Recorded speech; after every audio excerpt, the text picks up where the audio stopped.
श्री कृष्णा। मैं आपका पुष्पेंद्र पहलवान, ब्रज केसरी, करणी सेना युवा जिलाध्यक्ष। हमारा छोटा भाई रॉबिन फिटनेस जो हर सप्ताह की सप्ताह कंपटीशन कराता है, कभी सपाटे का कराता है, कभी वेट लिफ्टिंग का कराता है, कभी स्क्वाट का कराता है। इस बार भी करा रहा है ये रॉबिन फिटनेस। और मेरा सभी से रिक्वेस्ट है कि ज़्यादा से ज़्यादा लोग वहाँ पर कंपटीशन में हिस्सा लें और हमारे रॉबिन का उत्साह बढ़ाएं। और रॉबिन फिटनेस जिम का एड्रेस है अग्रवाटिका के सामने, मसानी रोड।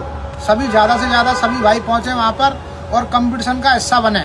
मैं भी वहाँ पर रॉबिन फिटनेस जिम पर जो प्रोग्राम हो रहा है, मैं भी वहाँ मुख्य अतिथि के रूप में बुलाया गया हूँ। भाई मेरे पास आया है तो मैं भी वहाँ पहुँच रहा हूँ। आप भी सभी लोग ज़्यादा से ज़्यादा पहुँचें और मेरे छोटे भाई का उत्साह बढ़ाएं और युवा में जोश होना चाहिए। जय श्री राधे।